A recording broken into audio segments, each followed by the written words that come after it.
Hi guys, welcome back to Cash Clash, your ultimate guide to product value, finding you the best deals in a flash. My name is Los Akiyama, wishing you all a happy new year.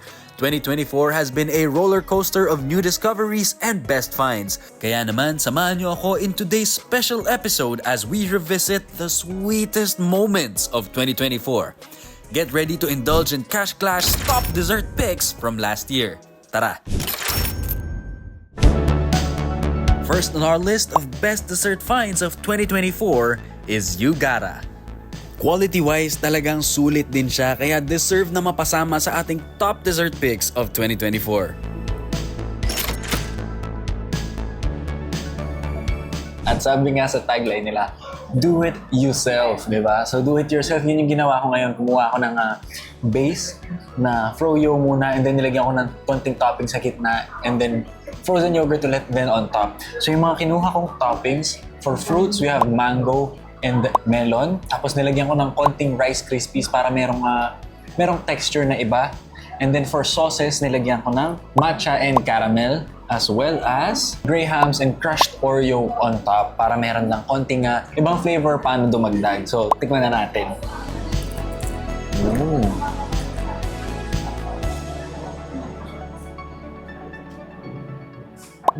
On the very much creamier side, yung yogurt. And yung toppings, yung matcha sauce actually, yun yung nalasahan ko. Nilagyan ko ng konting caramel sauce pero hindi ko na masyado naramdaman. Pero yung matcha, masarap siya. Hindi siya overly bitter. Sakto lang siyang ka-pair nung froyo. Although naghahanap ako ng konting pang tartness or konting asim dun sa yogurt, as you would expect from a yogurt, medyo on the creamier side talaga to. Pero masarap pa rin siya. Yan, try na natin with the fruits.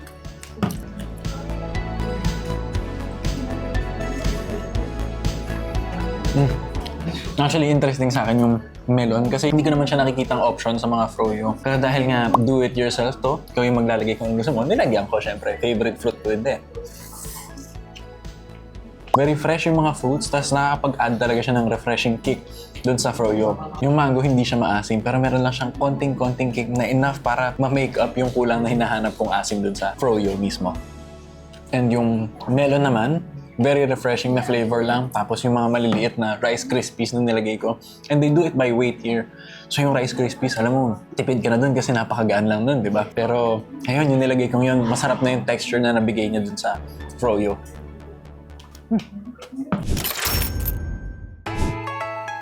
Up next on our list, we have Bibingka Manila. If you want to try something new, like our traditional bibingka with a twist, Bibingka Manila is a must-try for you. Ngayon, tignan na natin to. Unang tingin mo pa lang, napaka-cute. Meron pa siyang maliit na dahon ng saging. Doon siya talagang niluto. Parang yung traditional na bibingka, di ba? Meron din yung smoky na amoy na ina-expect natin sa mga bibingka. Tignan na natin.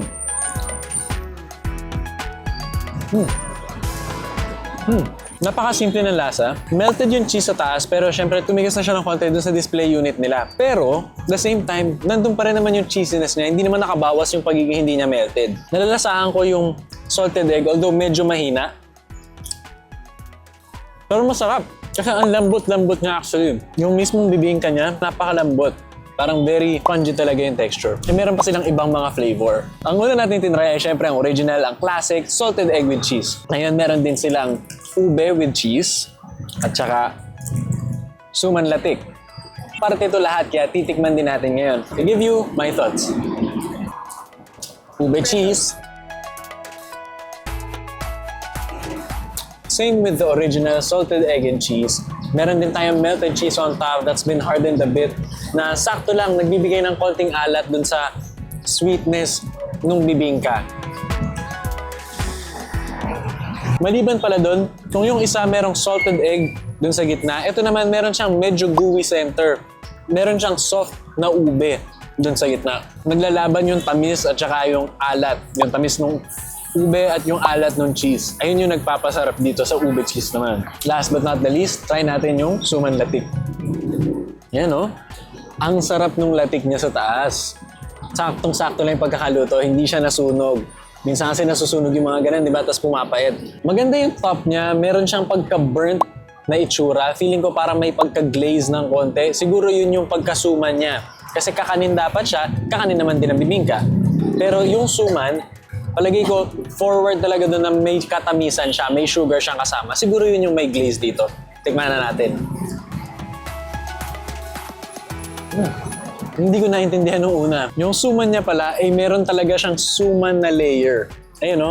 May suman siya at latik on top of the bibingka. Hindi ko siya in-expect. Nagulat ako.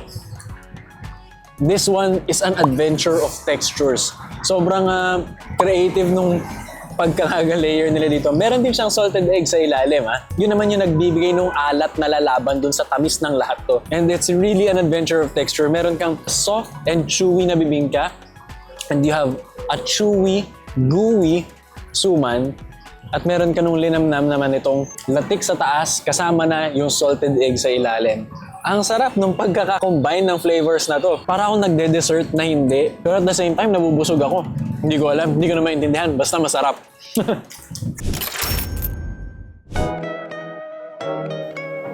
And last on our top dessert picks for 2024 is Mango Cafe's Mango Sticky Rice. Kaya sa mga dessert lovers dyan, you might want to add Mango Cafe's Mango Sticky Rice on your list.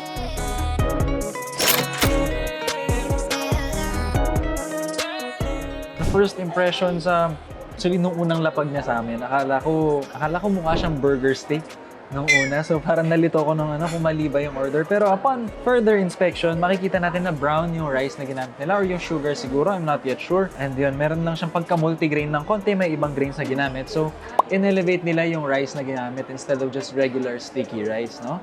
And then we have the mangoes laid out on the sides, on two sides, and a generous serving of the sticky rice, and then drizzled on top na yung generous amount then of coconut milk. Ayan, try na natin. Unang napansin ko, no, yung coconut milk niya, parang very white talaga yung color. Hindi katulad dun sa mga nauna na medyo may pagka-translucent. And nalalasahan ko talaga yung coconut flavor sa kanya. Okay, kulang tayo ng konti ng rice and ng mango. Try na natin.